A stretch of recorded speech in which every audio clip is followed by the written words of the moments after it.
This is Docere Digest Podcast, breaking down health concepts.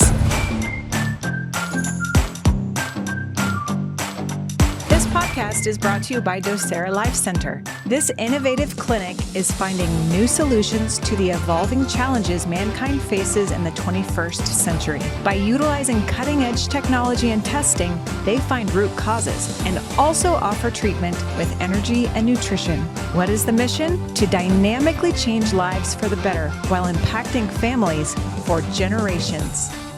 The information shared directly or indirectly in the Docere Digest podcast is not to be understood as or misconstrued as medical advice.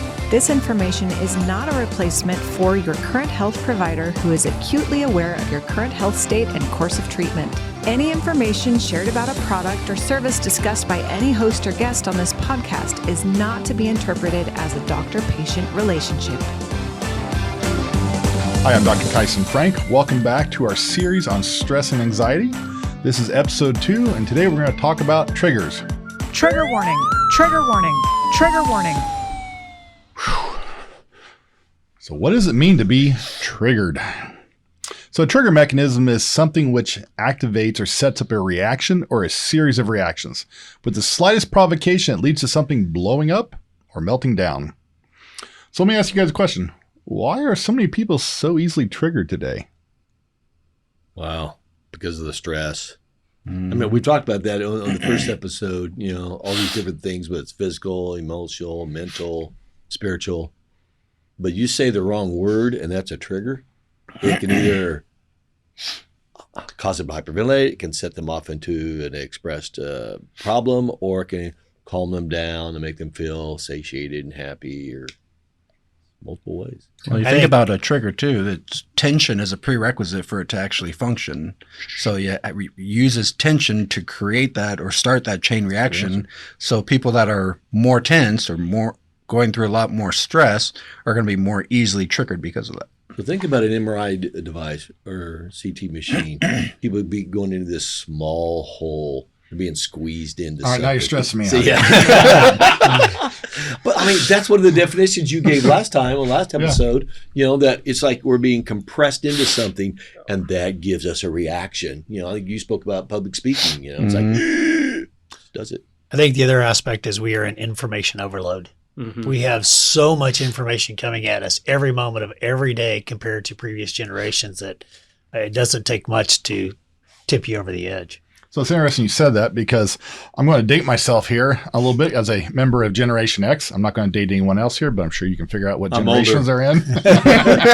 Sitting here with baby boomers down to Gen Y and millennials here. Right. So we all come at this from a different generation and have grown up and experienced different things. And so sitting here kind of in the middle between these, I'm sitting there going, okay, I grew up before the internet. We played outside all the time. We did all these different things. We got to go with their friends. We didn't have a way to really communicate. You just kind of rode to somebody's house hoping they were there, And so there's so many things there. I mean, triggered wasn't even a word. If you were triggered in my age group, they tell you to suck it up. It's your issue. You figure it out, Or as an animal, a dog. I was starting with being slapped with a hair lip many times, hey, suck it up here, boy. Come on, and so it's very interesting seeing these different levels of generations and how they deal with it. And so as I see this term triggered come up and so many people are so triggered all the time, I'm perplexed by it, and if I'm going to be honest about it, it really frustrates me. And at the same time, if I'm going to be honest, like I said, I'm partly jealous too. Frustration how ridiculous some of these people are and what triggers them. It's like, really? I mean, you're so sensitive to these things, and yet it may be a real mechanism. Have they been conditioned that way? Is it their upbringing? Is it the society? Is it the culture we're in? And yet at the same time, I look back and I go, there's a platform now and a way to be able to deal with some very serious things that in my generation, a lot of people who suffered, who struggled, who checked out early, a lot of these things they didn't have a way to find a voice for it. They didn't have an outlet for it. And they were dealing with some major issues. So the question is, are we born with triggers? I mean, I would argue there are some innate triggers that refer to survival, instincts, hardwired into our DNA. I mean, basic things like survival, food, water, shelter, our security, a drive to pleasure and to move away from pain. These are kind of basic things that are triggered us, and they're survival instincts. And as we grow up, we build upon these experiences and we start to hardwire emotions and reactions and kind of a subroutines on how our body needs to act in a situation that we've been through, either to trauma or some other event. And then they set out these responses instantaneously and trigger us, and we react in such a way. And that allows us to be able to try to flee, fight, whatever it is we're trying to do. Now, sometimes it's things that we've needed in the past to survive. And once we get to a point that they no longer serve us, we're still triggered by them. There's things that, once served us well in a situation that as we grow, we learn, and we handle things differently, yet we're still triggered by things from our childhood, from other things we've incurred in our life. It's interesting being a parent because it reveals a lot of things that we believe or things that we used to believe or things that we've built into our subroutines. And as we go through and we counsel our children when they go through things that we've gone through, the advice we would have given them at their age is completely different as a parent now. Mm-hmm. I've had I guess the word pleasure comes to mind. I guess the pleasure of actually befriending a lot of the kids who I fought with or were childhood bullies as I've gotten older in life. And it was absolutely, what's the word I'm looking for here? It was humbling to actually see what some of these guys had gone through in their lives. I was very fortunate in my upbringing with my family and the support I had, and seeing what some of these other people went through, the reactions they had, listen to the horrors they went through and why they reacted. Kind of going back to what you were talking about in the end of the last episode. Some of these guys had horrific upbringings, and their only outlet was what they did at school and how they reacted. And it was rough. I mean, there are several people that I grew up with who are no longer with us for one reason or another. And a lot of these different things have built in triggers. So it was interesting developing these friendships with these people as I got older, seeing what they had gone through, how they overcame it, how they became great men and leaders and just good family men and very great spiritual leaders that I really respect. And I love those people, and it's amazing how we grow and learn. So if you have somebody you have an issue with, be gracious with them, be kind to them, kill them with kindness, as they say, because that's what they really need. So emotional triggers are thoughts, the habits, and from the womb all the way up into childhood, they affect us and set a groundwork and a framework for how we're going to react the rest of our lives. And sometimes, I don't remember the movie, but I think the quote was, our adulthood is the time we spend overcoming our childhood. Good point. Mm-hmm. And so it's trying to relearn these things. It's trying to break some of these chains and cycles that have been passed down, because a lot of these things are things that our parents developed and that are passed down to us, and they no longer serve us. And sometimes they are chains, and we believe in being chain breakers. And if we can help you get rid of those triggers, break those chains, those thought patterns, those things that you've grown up with that no longer serve you and are affecting you in a negative way, we really want to get into helping you figure that out. So I'm going to let Dr. Luke here take over. He's going to talk about how our environment affects us. Yeah, sure. I guess I'll just try to follow that up. No big deal. Don't stress about it. Right. Thank you, Dr. Kyson. That was awesome. Very wonderful. For this episode, like Dr. Kyson said, I want to touch on environmental stressors. And I want to start by briefly touching on probably one of, if not the main stressor for many people in this country and probably the world as a whole, is job stress or financial stress. According to the CDC and the National Institute for Occupational Safety and Health, early warning signs of job stress include headache, sleep disturbance, trouble concentrating, short temper, upset stomach, extreme job dissatisfaction, and low morale. Before we go forward, how many people do you know who fit that list? How many of us have a headache about all this? Right. Sorry. Other issues associated with job stress are cardiovascular disease, kind of like I mentioned last episode, musculoskeletal disorders, psychological disorders, workplace injuries, increased risk for suicide, various types of cancers, ulcers, impaired immune function. I think we may have just covered some of those last episode. So I want us to keep that job stress in mind. And I know we've alluded to this. Dr. Caleb's alluded to it. Dr. Craig alluded to it earlier. Now let's think about news and social media and what stress this creates. Now, I know Kyson talking about generations here. I know I'm the young buck, but I cannot think of a time where this country has been more severely divided on a whole host of cultural issues. I don't want to speak on those issues themselves necessarily, but I do want to highlight what most people do. So again, keeping that job stress in mind, you go about your day, you work a tough job, maybe it's a job you don't really like, and during the day or when you get home, in order to escape your present reality, what do? You have access to the entire world in your pocket. So you mindlessly scroll social media so that you don't have to think about your present life stressors.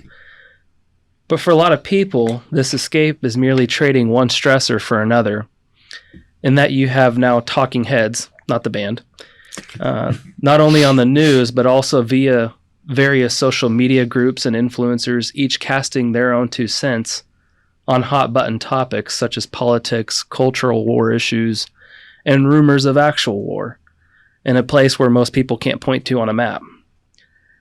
I don't know about you, but that doesn't sound like a super sweet trade-off. And not only does this expose themselves to heightened stress, but on social media, you now interact with other people. And I cannot believe how many relationships have been ruined over differing social and political beliefs, and how many anonymous keyboard warriors there are in the world today. Especially when you consider that most Americans probably have much more in common than what they differ on. That's not to minimize people's beliefs, but for most folks, particularly in our neck of the woods, I feel like people just want to have a comfortable job, provide well for their families and their loved ones, and live life in peace. And I think it's a shame how social media, which is a tool that should be used to connect the world and individuals and ideas for the betterment of mankind, has turned into a device wielded by the elites to keep the common man at odds with one another. Getting off my pedestal now, all that to say, you think maybe, just maybe, we could find better ways to reframe how we view and feel about our jobs, how we might be able to make better use of our time other than mindlessly scrolling the socials or listening to Fox or CNN or other news outlets. Maybe we can learn to be more present in the moment with our families, with our loved ones, get outside, go be active, read a book that's not on a screen, and be filled with more gratitude that we get to show up, that we get to show up to a job or do something even that we love instead of being inconvenienced by it. And we've already touched on this, all the doctors have kind of in their own way, but purpose is such a big thing.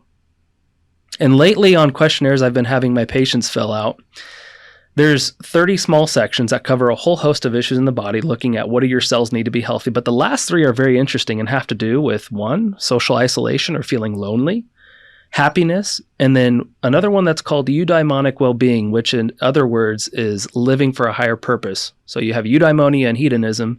Hedonism's living for self and for pleasure, and eudaimonia is living for something bigger than yourself. And if any one of these 3 sections are tanked, it's profound how much either feeling lonely, not having joy, or not having purpose can impact one's health. And it's even more interesting when patients present with a whole host of issues and symptoms and score just fine in virtually every other section associated with disease and various systems, but are tanked in those ones, and the impact that that's having on their health and what all that's making them susceptible to as far as those diseases go. And so often we associate purpose with what we do. I think it's interesting that whenever, I haven't really thought about this until recently, that whenever we meet someone, what's the first thing we often ask? What do you do? I think that for so many, identity is boiled down to occupation. And that's certainly been true in times in my life. But for me, for right now, it most certainly is not. And I pray it never is moving forward. For me, occupation, or what I do, is one of many offices I hold as a man, particularly a man of God. And I get the opportunity to live out my identity, not only in my occupation or my job, which I'm very passionate about, but as a husband, as a father, as a friend, and whatever office or role that I hold, I get to live out my identity through that. Now, that's not to say disease doesn't exist. If you've been listening to this podcast for a while, we cover disease ad nauseum. but it is to say that stress, mental, emotional, and spiritual health can greatly impact our bodies and make us more susceptible to things like pain, illness, disease, dysfunction, etc.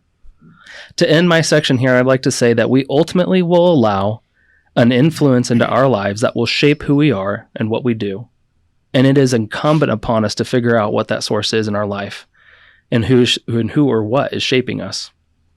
Living for something bigger than mammon, which is not just money, but is also influence and reputation or clout, which is such a massive problem in this day of age of everyone trying to be a social media influencer and being famous for no apparent reason. But living for a higher purpose, living for something that's bigger than you, and that will be around for a long, long time, even after you're gone. And if you're listening, this is my challenge to you, is to ponder your purpose. If you have one, great. If not, I would really think long and pray long and hard, especially about that, before you go chasing symptoms. So with that, I'm going to go ahead and turn it over to Dr. Caleb. Real quick, I'm going to interject here because I want to add on to what he was talking about. So when people ask what you do you always respond with your job, or do you respond with just how you ended that? I do what my purpose is. And if it's as a father, as a husband, as a doctor, as a friend, my goal is to help people live their best life. Absolutely. And to help them in any way I can. And that is our goal. Yeah, that's right. It's who you are. And that's what I do. I don't care if I'm sitting at a desk typing. I don't care if I'm hauling trash. I don't care what it is you're doing. Find purpose in what you're doing, excel at it, and do your best to help your fellow man. 100%. That is the thing. So when people ask me what I do, that's kind of my response. Absolutely. I said I get the fortunate pleasure of treating patients, but no matter what it is, it's finding that purpose, finding that ability to help people. Yeah, it's a whole different dynamic than just answering with simply what your occupation is. Absolutely. Yep. Sorry, Dr. Kidd, please take over. That's okay. So, like I mentioned last time, I'm going to be talking about the causes of emotional stress.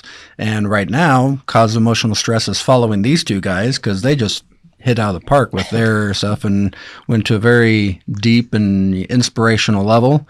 Going to be difficult to follow that, but I'll do my best, and hopefully trigger alert. Trigger warning. Right now? Maybe a little bit, But yeah, emotions, it's a very deep and hazy and confusing subject, and hopefully I don't have too big of a shovel because I don't want to go too deep on it. But let's go ahead and get started. So, what even are emotions and what causes us to feel them? So as I said in our last episode, I believe that emotional stress is one of the most recognizable and familiar forms of stress, as we all deal with it at some level on a daily basis, but I also think it is one of the least understood forms. So before I get into the specific causes or triggers of emotional stress, I want to talk about what emotions actually are and how our understanding of them has changed throughout time.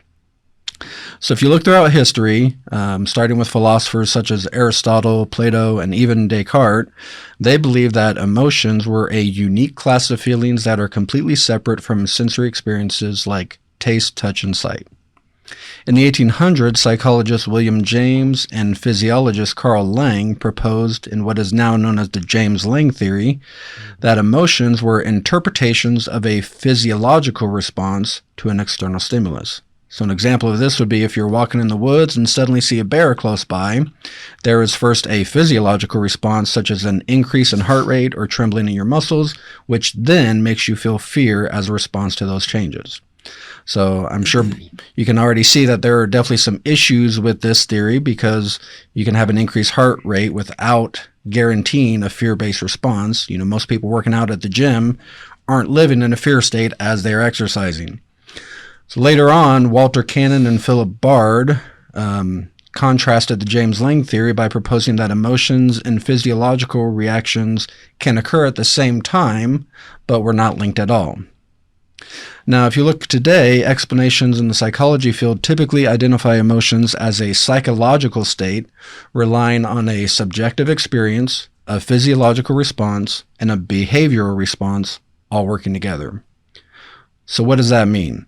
It means we experience something that creates a physiological change, like the release of cortisol, and creates a change in feeling or behavior that is in response to that. but what dictates the type of response? What dictates what feeling or emotion we actually get from that? What is the difference between creating a fear-based emotion and an excitement-based emotion? So I think the answer lies in our subconscious and unconscious selves. We've kind of talked about this a little bit in the last episode, and we really talked a lot about the subconscious and unconscious and how they affect intuition in our previous series on energy medicine when we were talking about the senses. I highly encourage you to go back and look at that. It was a very good episode. So when we look at emotions, it's basically how we're responding to situations in our life. And again, like we talked about, it's how it interacts with our belief system or our mentality or our mindset. And, I kind of come up with my own definition again. So is it simple? It's very simple, very easy Very to understand. long, but very simple. So Simply long, but my definition of emotions are that they are the expressive result of our physical, mental, and spiritual experiences interacting with our unconscious or subconscious selves. And if you think about it, most of our life, most of our day-to-day habits are from an unconscious or subconscious level. How much of life do we go through on autopilot? We've talked about that before. And if you think about how our belief systems, how our mindsets are formed, it comes from, regular thoughts. And I'm going to try to not jump too much into Dr. Craig's wheelhouse here, but because he's going to talk about this more next. But how you interpret life or how you expect life to be, we talked about the unmet expectations. And what actually happens, if those don't mesh or line up, there's going to be some form of stress. There's going to be some way that you can't resolve that until you either change your thought process or you change your circumstance, right? Your actions, right. So if we look at it, Dr. Paul Ekman proposed the 7 basic universal emotions of anger, contempt, disgust, enjoyment, fear, sadness, and surprise, and all other emotions are a variation or a combination of those working together. But if you really look at it, that's where kind of the majority of emotional stress stems from. And I think really the primary aspect is fear, like Dr. Kyson was talking about last time too. And one thing I definitely don't want to overlook is trauma. We go through something that seriously, intensely goes against our belief system, goes against our mentality or our mindset, and that can scar us, especially if it's something very negative, very painful. There are all sorts of different traumas that we go through as children, and just, even just working, the loss of a loved one. There are so many different things that can affect us and that can really leave dents in our internal selves, leave scratches and bruises and things that don't actually heal on their own until we really take time to dig deep, work through those emotions, and really address it. But some of the common areas that we get triggered, like Dr. Luke was talking about, work and financial issues are a big one, toxic, unhealthy, or abusive relationships, unresolved emotional pain or trauma, parenting, good and bad, that's going to be stressful. I haven't experienced a whole lot of that myself, but we're looking at a child coming soon, and my mind is already preparing for a lot of things I'm going to be having to deal with or have to be responsible for, and that's definitely brought in some different forms of stress and some different thought processes and mentalities that I've been having to work through. Again, loss and grief and mental health conditions. I think this is really something that we really need to do a better job of looking at when we're dealing with people that are struggling from mental breakdowns, from psychological disorders, is what at their core is dysfunctioning or not interacting correctly with the world around them, or their experiences or their memories. What is that core aspect that's really driving all these imbalances, all these issues? And just looking at how these affect the body, and just kind of, we talked about all these physiological changes, and it's just it's really I think we need to start digging a lot deeper, especially as professionals. That's one thing that, I know Dr. Craig has really been working at a lot because, and I've been working on improving that aspect in my own life, and you've been grateful or very helpful in a lot of those aspects. And, it's just, I don't know, I guess it's my turn to kind of stop and kind of think and just kind of deal with some of those triggers. But there's a lot that's going on for everybody. Like Dr. Kyson was saying, it's important to realize as we're dealing with people, everybody's hurting, everybody's going through something, and the more we deal with grace and love and compassion, the better it's going to be for everybody. And going back to kind of the verse that Dr. Ben was sharing at the end of last one, when he was talking about being thankful in stress or thankful with anxiety and all this stuff, is really, I think that's the cure. If we can be grateful, we focus so much on the negative aspects of stress, but there are some positive aspects. Stress can help us focus. Stress can help us get ready for that fight or that flight, and there are some ways that stress can be beneficial in that short term to help us accomplish what we need to do. It can increase our motivation, increase our desperation, as a parent to provide, or as a husband, to be who you need to be for your family, as a man of God to, stand up and do the right thing. There's so many aspects that stress can drive you into greater achievement or greater success, but we often deal with it the wrong way, and we let that overwhelm us and kind of drag us down. I don't know. You guys have any other thoughts on cause emotional stress? Well, first, I'd say stress is good. There's a lot of good stress, as we talk about the eustress. And when you think about it, stress is what gives us either motivation or passion or purpose or any of these other kind of things. And as you just said, as long as it's utilized in the correct way, the correct form, with the right mentality and thought processes, and then actions or reactions to that, it's a good stress. It gives us a fulfillment, joy, pleasure, happiness that we did it. We saw it, we faced it, and we conquered it. Right. So I think that's an aspect we have to remember. So it seems like we're focusing a lot of the I don't want to say bad per se, but the more distressful things, which cause a lot of issues. But there is a lot of good stress that helps us. And it's important to be aware of the dangers of it, and especially how badly it can affect us if we don't address it properly. And you can go to the other end as well. And you can get too much good stress. So when we talk about stress, all stress is good at some point. Yeah. It's not the stress's issue. Even cortisol is actually there to help you. Right. I mean, people give, cortisol's high, it's a bad thing. Well, your body's releasing it to protect you. The entire situation we have here is an ability to shut it off. Because we get wrapped up to it. We get the sympathetic dominant state where we're in a fight or flight all the time, and we can't shut it off.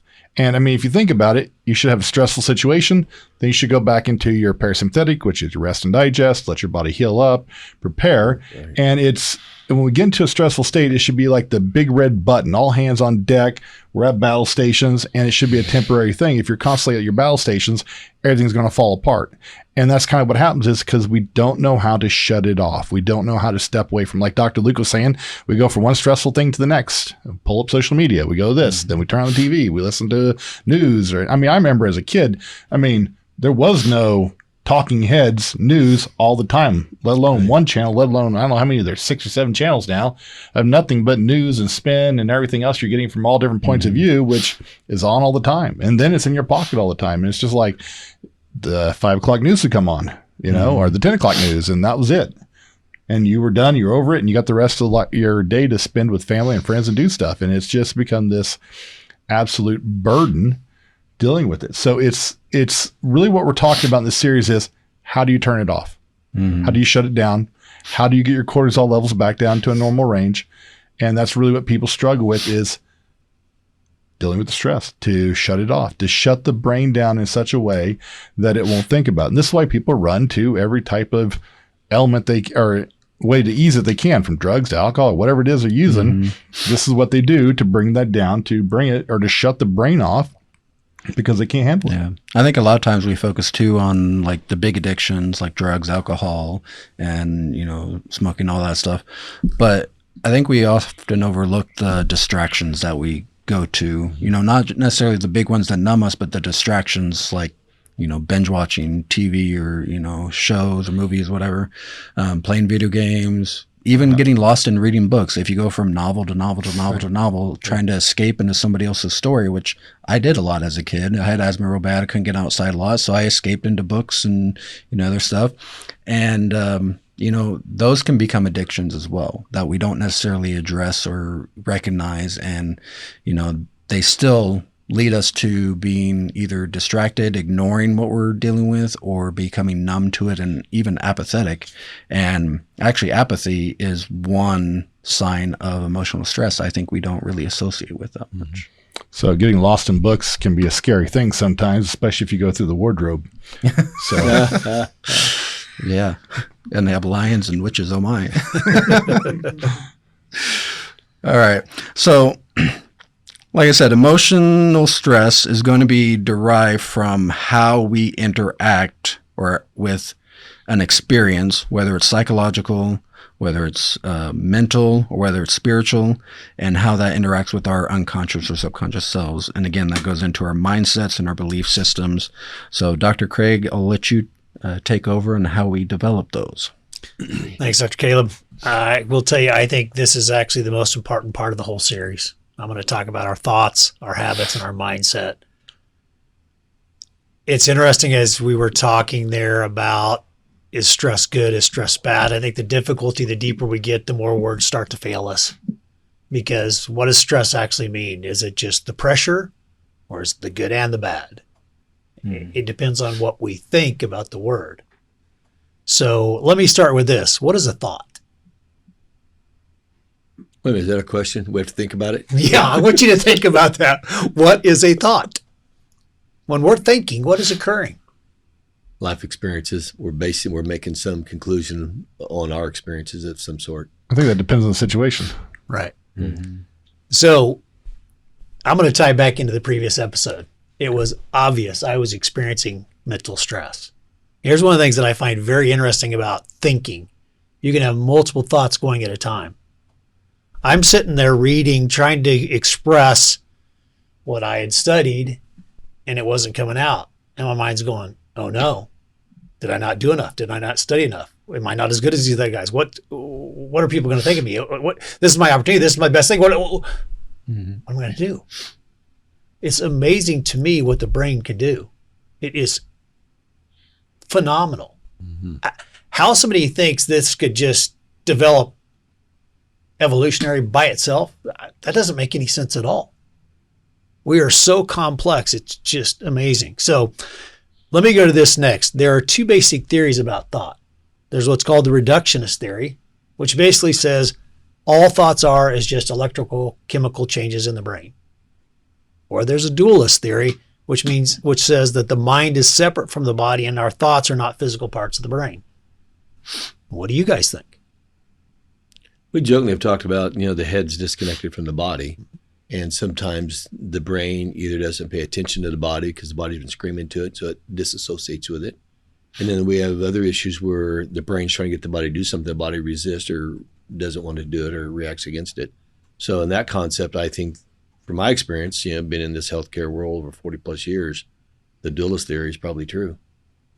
Is there an option C? Yeah. So, I mean, I really think that Yeah. the mind itself is the interaction between the physical body and our spiritual self. It's as we say, it's a battle for the minds, people. Well, that's a spiritual aspect of it too. I mean, your soul or your spirit there and is part of the mind there.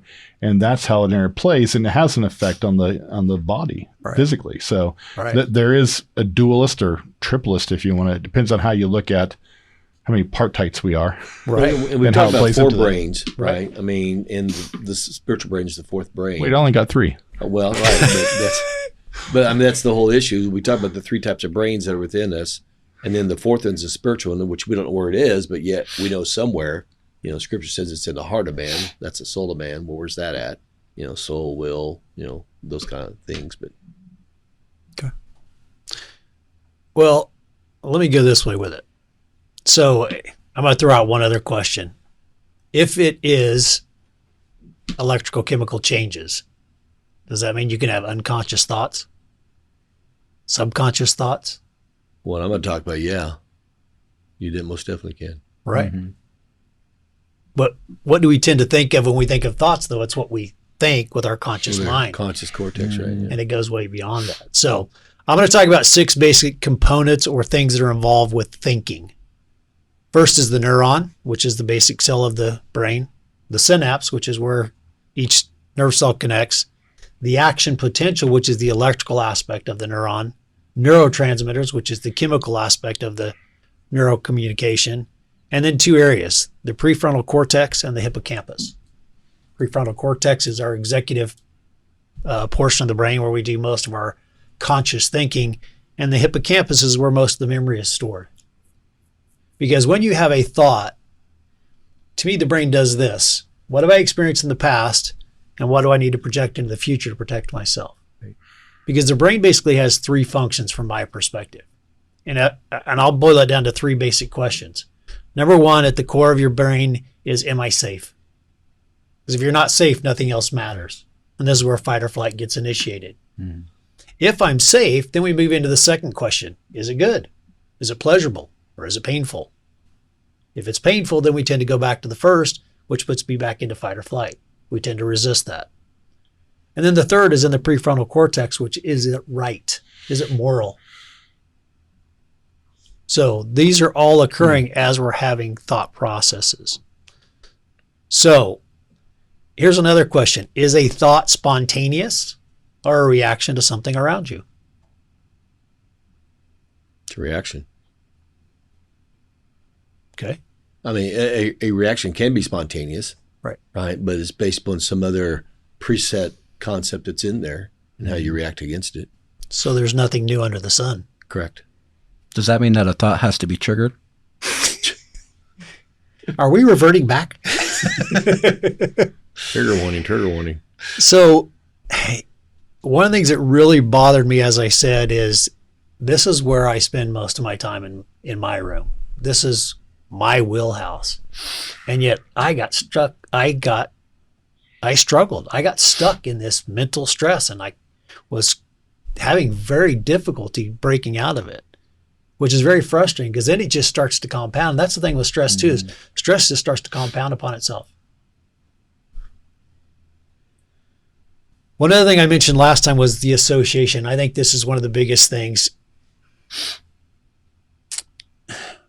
When we are having competing thoughts, they're competing for each other. And until a decision is made, they're in this almost sub-threshold activity. And until a decision is made, different neural networks are competing. You have different nerve pathways that are arguing for control of the brain, for lack of a better term.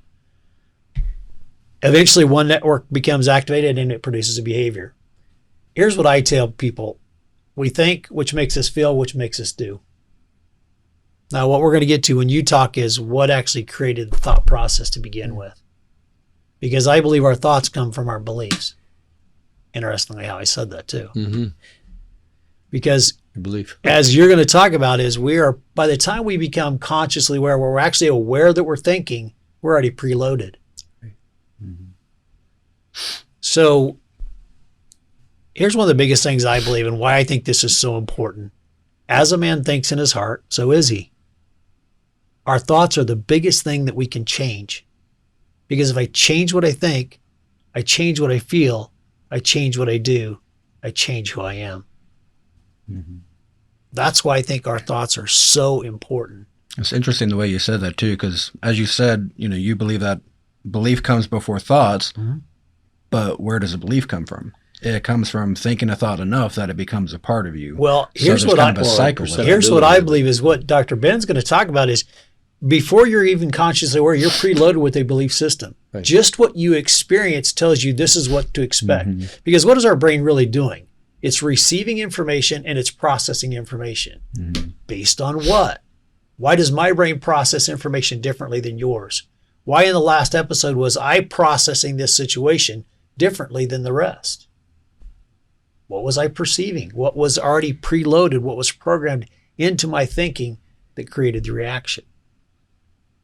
Yeah. What Dr. Luke talked about, where you are in your environment. Right. I was a 10th child out of 13. I I saw so many things Right. that the others never got an opportunity to see. Right. Right. And so by the time I got to their ages, I'd already experienced it inadvertently through them. And I had different reactions to different things. You figured out how to get away with it too. Yeah, exactly. Exactly. Here's the other Don't thing. do that. Don't do that. Here's the other thing that I think applies to this as well is I think we have 3 states of consciousness. You have conscious, subconscious, and unconscious. I think conscious is what we think, subconscious is what we feel, unconscious is what we believe. And react on that belief. Exactly. Right. I think the difficulty is the only place you can really change it is in your conscious.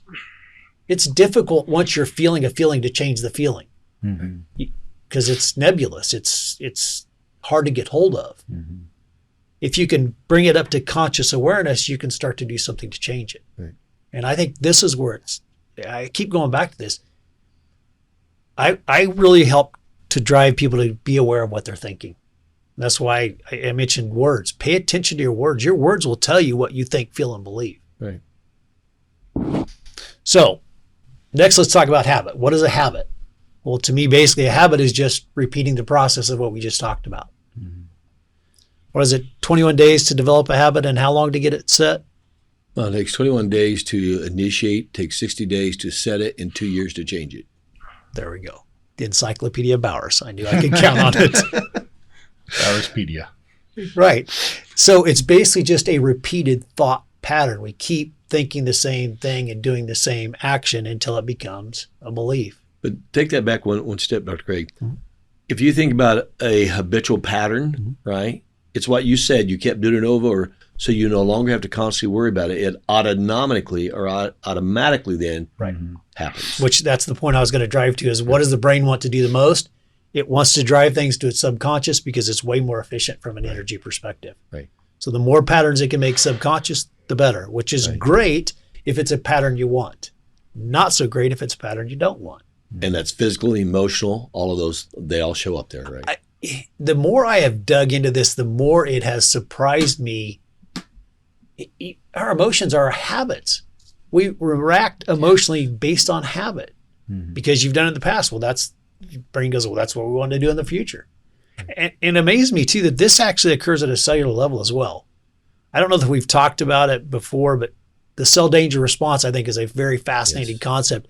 And what I really find fascinating, I think you and I were having this conversation, is the mitochondria, yes, is the energy production, but it's also the sensor for changes in voltage drop.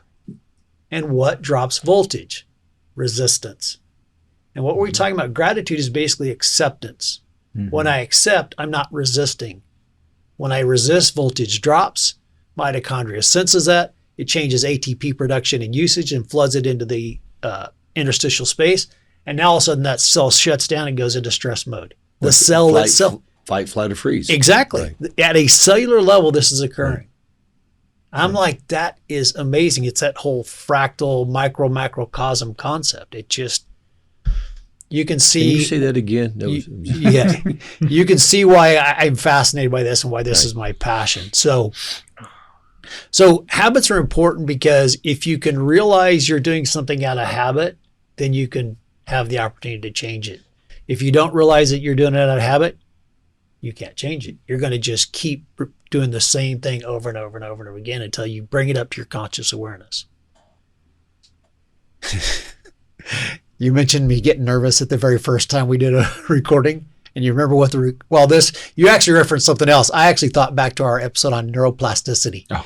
When we first started doing videos, I struggled to just get those concepts out. Yeah, you did.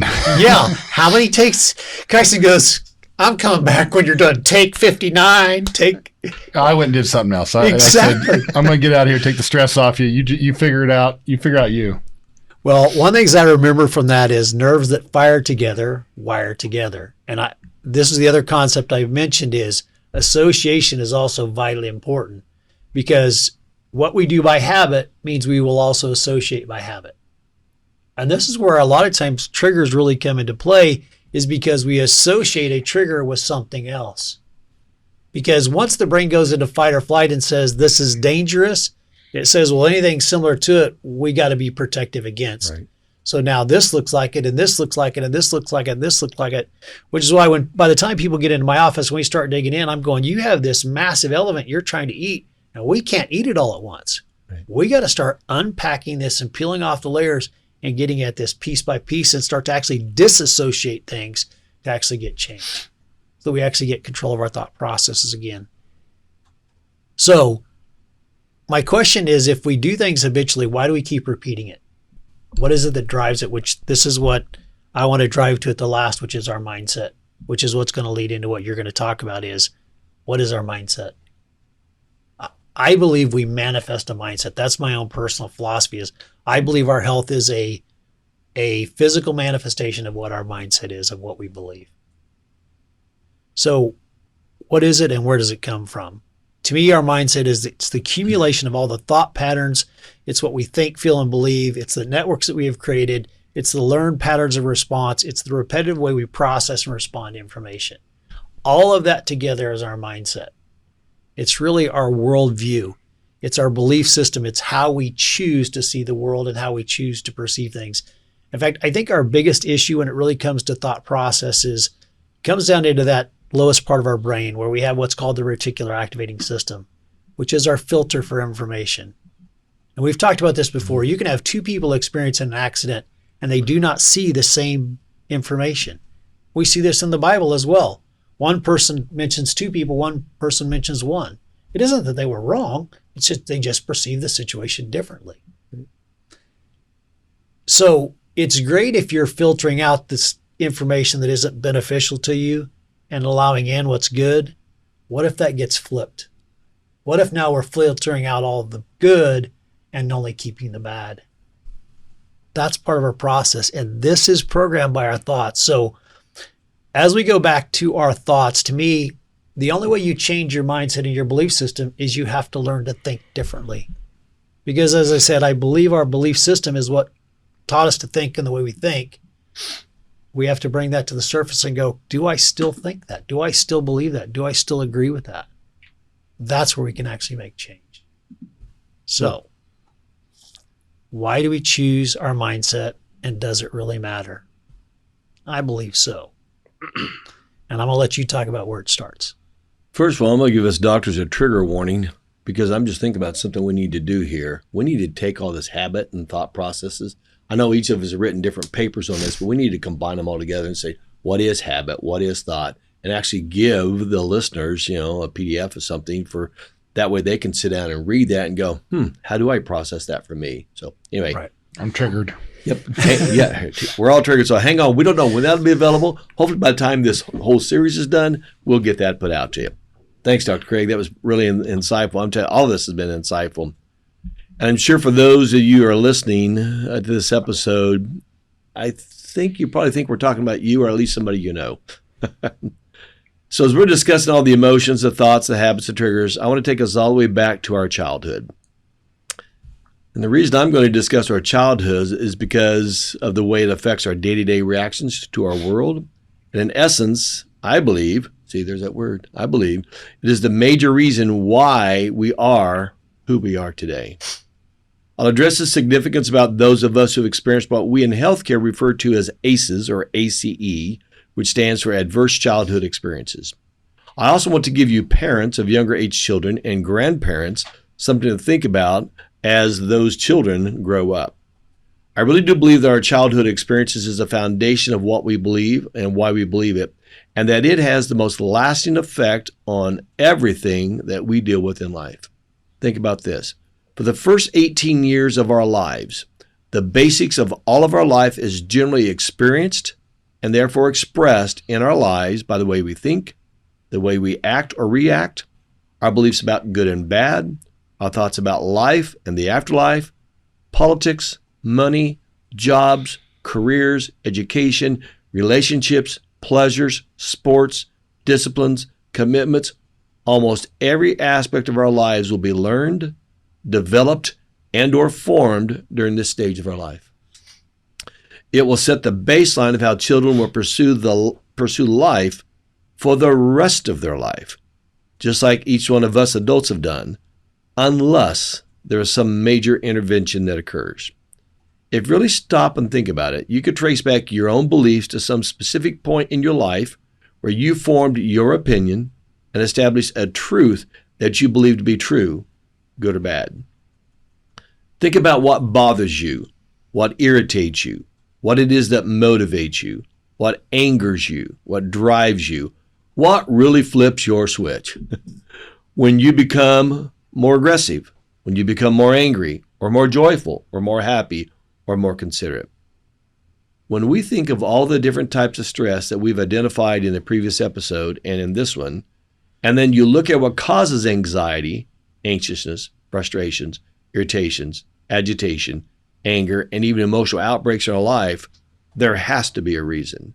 Why is it that some people deal with issues in relationships? How about trust, love, forgiveness, understanding, hopes, desires, needs, and aspirations in the many different types of relationships that we experience? And then what would you describe as a normal relationship? How would you describe a dysfunctional relationship? What about the relationships with our parents? How about our siblings if we have them? How about the relationships of our extended family with grandparents, aunts and uncles, or cousins? How about the relationships with our neighborhood friends, our school friends, or our buddies? Are there any negative aspects of these relationships in your past? Does any of us have some sort of a type of people-pleasing personality? Do we need affirmations to feel good about who we are and what we do or what we just did? All of these issues can produce a negative cycle that we often don't even realize that we are actually in. And we don't even know why we're in it, and therefore do not know how to get out of it. As Dr. Craig talked about, we've got to find a way to deal with this consciously to be able to handle it. We see that parents and grandparents, as well as other family members who have not dealt with their own family drama or trauma, often intentionally or unintentionally inflict trauma on their own children. This tends to perpetuate generational issues, and sometimes trauma will manifest itself and we don't even know how to break it. This type of pattern causes toxic stress on what we refer to as epigenetics. Our genes, or our genomes, are the blueprint that provide instructions for making proteins in our body. All processes that make us human require these proteins, and they help define who we are. So epigenetics refers to our specific environment, as Dr. Luke was talking about, which is our upbringing, and denotes the way that our genes are either turned on or turned off, and even if a specific gene is used or expressed or not. We now know that what we experience in life has the potential to change our epigenetic profile, meaning that our real life experiences change our genes and therefore the way we react to our world. Kind of brings a new concept of something really getting under our skin, doesn't it? Mm-hmm. And once again, not only does this affect us individually, what's even more important is the way that our bodies respond to these stressors, and that can be passed from one generation to the next through our genes. We've all heard of different stories of, well, nobody in my family's ever had heart attacks or cancer or whatever, and yet some person shows up with it. Now, before some of us think that we had a great childhood, which some of us did, and we really don't have any of these issues, let's address the elephant in the room, or on the airwaves, so to speak, or in the video. Research has revealed that in the 1990s, over 61% of all adults have experienced at least one issue of at least 10 different ACEs, or adverse childhood experiences. That has been projected to be over 85% now since the pandemic of COVID. Wow. And you're going, well, wait a minute. Does that really apply to me? Well, you're potentially more greatly affected than you realize. In fact, those who are experiencing ACE effects are more susceptible to having difficulty coping with the inevitable ups and downs of life. Therefore, they tend to use some specific type of coping behavior to help self-meditate themselves, as Dr. Frank, Dr. Caleb mentioned, and Dr. Luke. They refer to something like smoking, alcohol abuse, which is drinking way too much, substance abuse, some form of either prescribed or illicit drugs, physical abuse, cutting or injuring themselves or having aggressive physical activity, even having lack of physical activity, getting into pornography and or promiscuity, overeating, or even with having withdrawal or self-isolation issues. All of these coping behaviors then lead to physical and mental health issues like, as we mentioned, increased cortisol levels that cause increased anxiety, anxiousness, and depression, high blood pressure, increased heart rate, which revolves to over 50% of people more likely to develop cardiovascular diseases later in life, blood sugar regulation leading to diabetes, chronic lung disease, increased inflammation, which slows the ability to heal, increased anxiety, cognition, impaired learning, and memory issues, as well as mental processing issues, difficulty regulating anger or emotions, reduced attention control, hyper-awareness of one's surrounding, difficulty experiencing joy, difficulty understanding how to respond to situations, obesity, strokes, and cancer. In fact, the CDC estimates that at least 5 of the top 10 leading causes in death in North America are associated with adverse childhood experiences. Wow. You think about the number one killer in America, which is heart disease, cardiopulmonary disease, and this is where all this is beginning.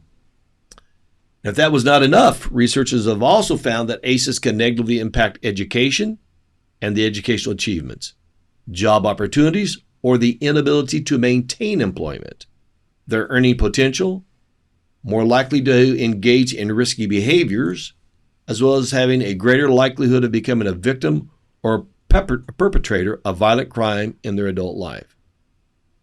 Wow. So then what are these childhood experiences with the potential to change the course of your life and impact you far into adulthood? Here they are.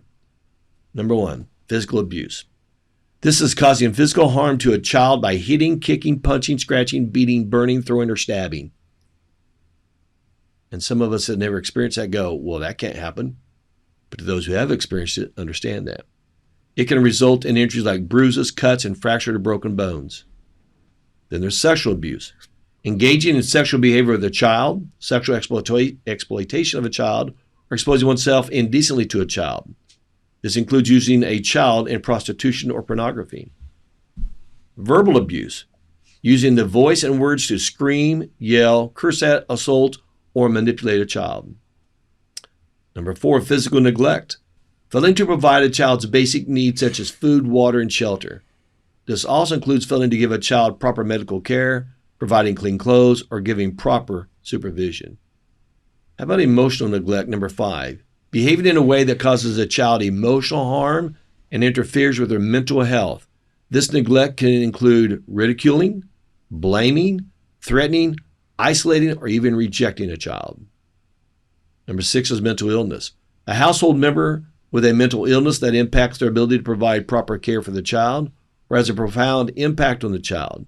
This experience could be depression, a household member attempting suicide, or finishing or completing suicide, and or other mental issues. Number 7, substance abuse. A household member who's addicted to alcohol or some other substance. This addiction can cause a caregiver to prioritize substance use over caring for the child.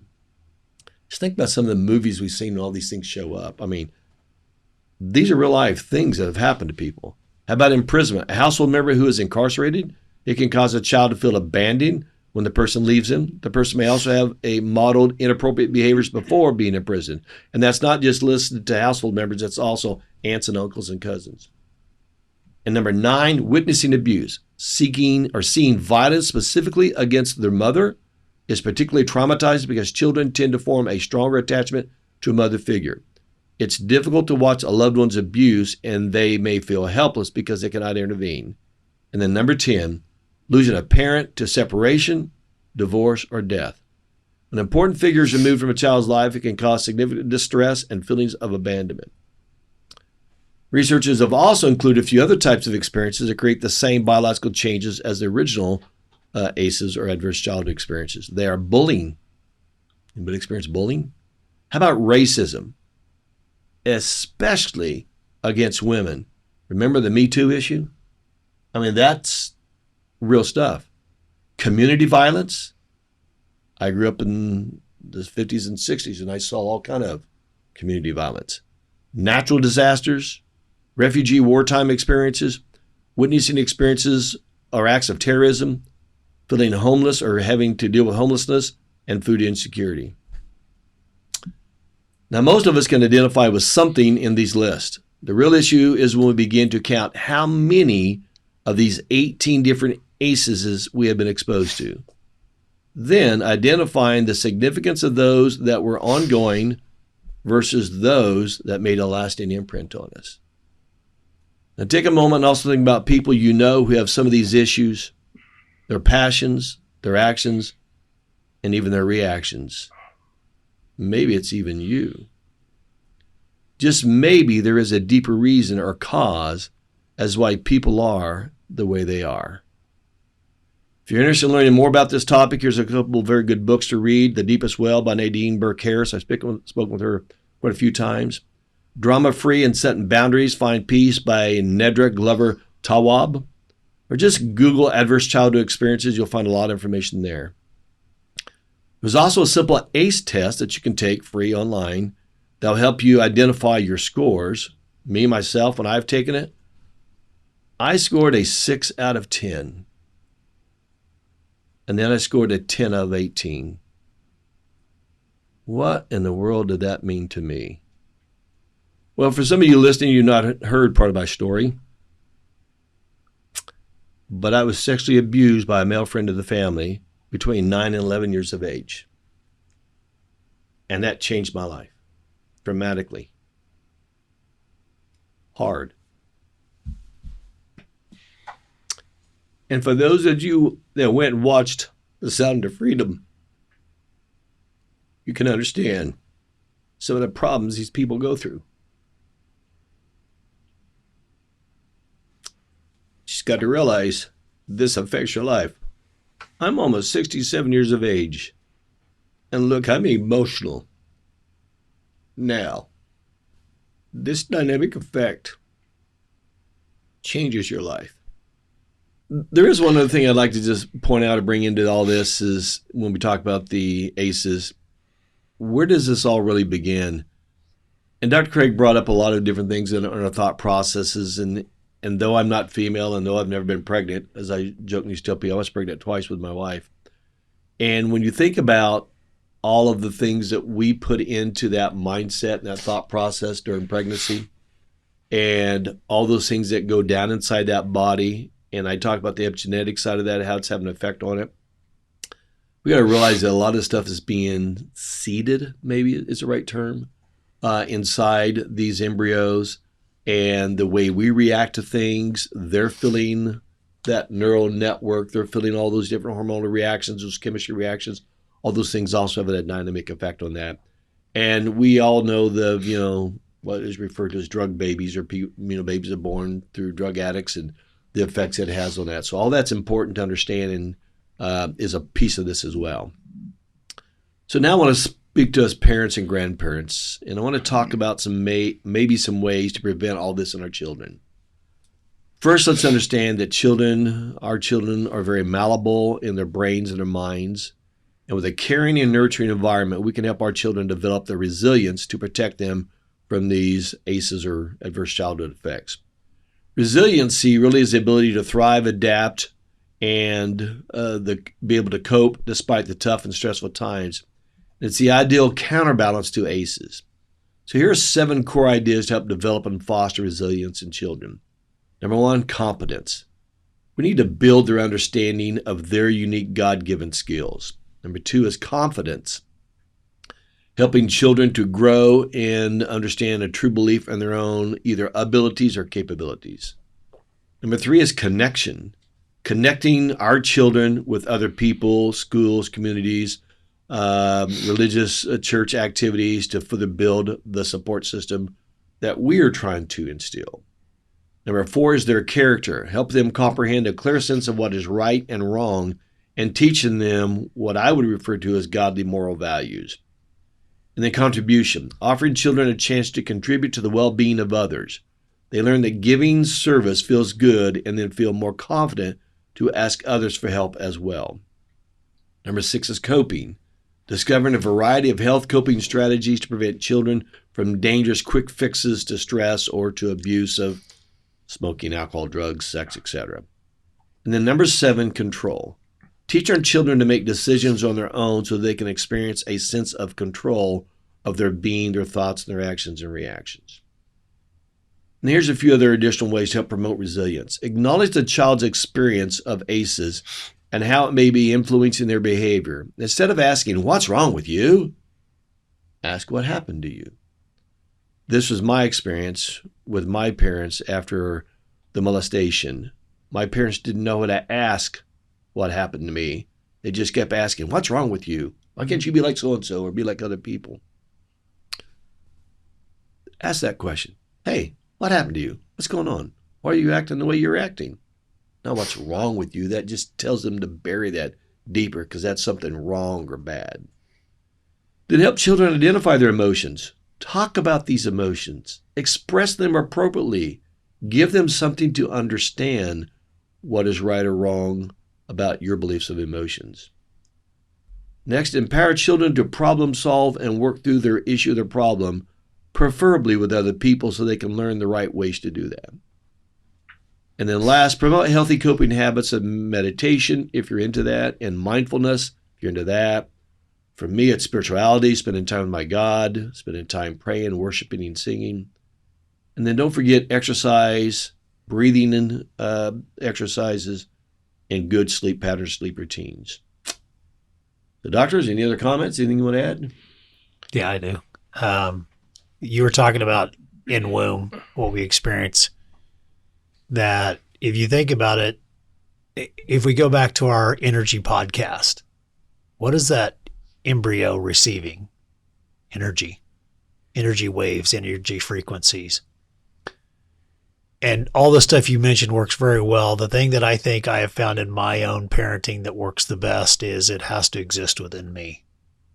It isn't what I say, it's who I am that's the biggest issue. I think our biggest stress in life is what we think and feel about ourselves. Yeah. And if I don't think healthy about myself, no matter what words I use with my kids, I'm teaching them with my energy.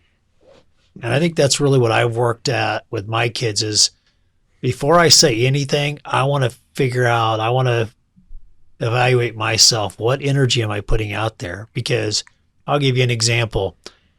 I can't tell you how many times I told my kids, don't go into debt. But guess what? I was in debt. So there was contradiction. And what have they done? They've done the same thing because they saw what I did. They saw who I was, not what I said. Do as I do, not as I say. Right. It doesn't work. It's the energy we emanate that makes the biggest difference on people. The thing I want more than anything else for my kids is I want them to feel loved. Yeah. I think it's funny. Think about all the work you do with our patient that we do with our patients. Any doctor, what's the thing that we ask the most? How do you feel? Right. What do we want more than anything else is to feel a certain feeling. Loved, happiness, joy. That's right. I remember years ago you had me work up this deal about describing love, and I went home and wrote 8 pages of what I thought love was.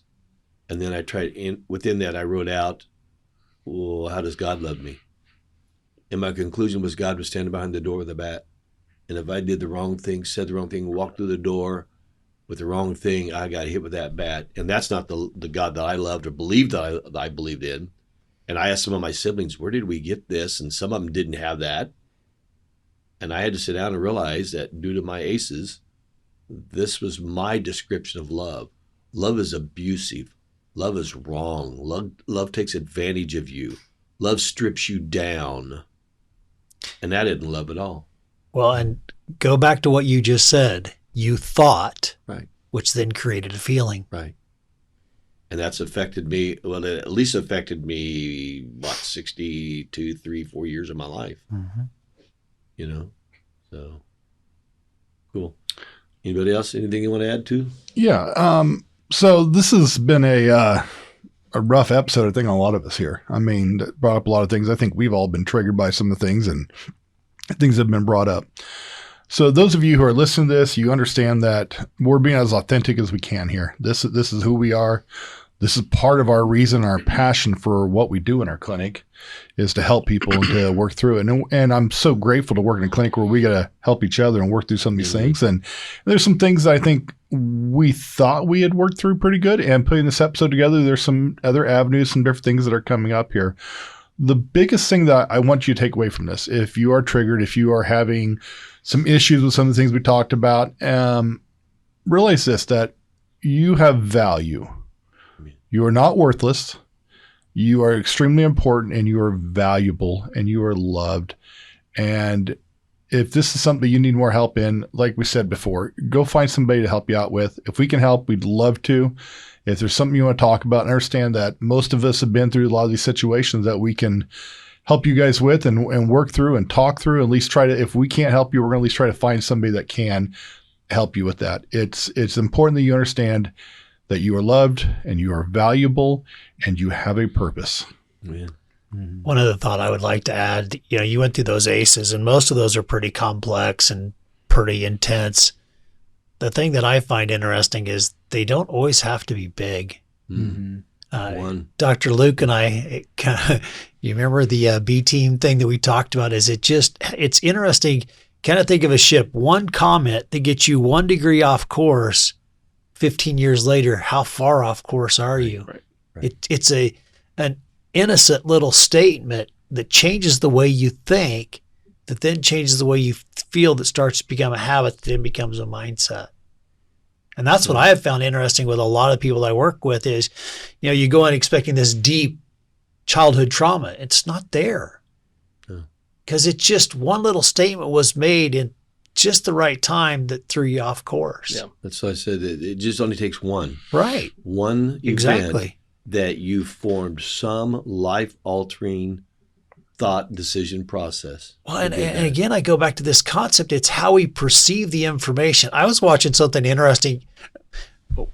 Fight or flight, what do we use as the trigger, or the example? The bear or right. lion or tiger. Or what would be another one that's in the water, a shark? Shark, right. I saw people that work with sharks that they just took them by the nose, just moved them out of the way. They weren't afraid. Right. They weren't worried. It's interesting how when we talk about stresses, there may be situations we think that that's just normal, that it isn't necessarily normal. It's how we perceive, how we've habitually thought about the situation that's really the issue. Point. Well, concluding, I want to end up with one part of that story that's left. 25 years ago, I had the opportunity to become paralyzed.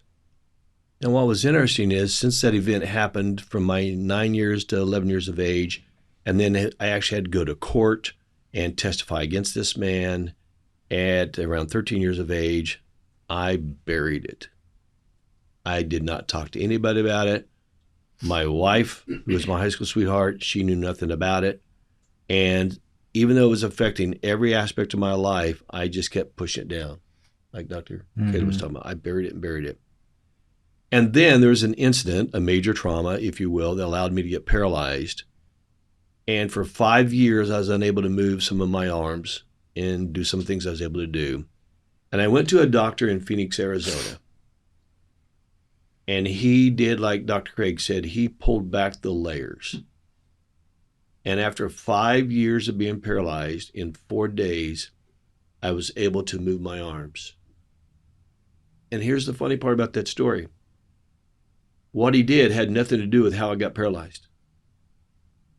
But he unwrapped all that trauma that was stopping me from getting well. So we've talked about the chemical side, the emotional side, the thought side. We've talked about all these things, how they affect your life and your body, physically, mentally, emotionally, spiritually. And within 4 days, he unraveled 40 years, at least 35 years, 37 years of stuffed down trauma. I didn't want to talk to anybody about it. It took me years after that to talk to people about it. And I finally realized, and maybe for those of you who are listening, whatever experiences you've had, whether it was a one-time experience or ongoing trauma or many of those things that we talked about that you witnessed, please talk to somebody. Reach out. You don't have to live with this trauma.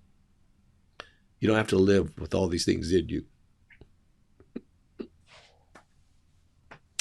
And with that, in our next episode, we're going to be going over some of the issues of what we've talked about previously, line, mold, and parasites, toxicities, and how their whole vicious cycle contributes to our ability or inability to handle stress. So God's blessing on all of you. Thank you for listening to the Docere Digest podcast. If you enjoyed this episode, please be sure to subscribe and leave us a review. You can also find all the episodes and show notes over at docerelifecenter.com. While you're on the website, also be sure to check out the blog where you'll find videos and articles to help you proactively rebalance your health.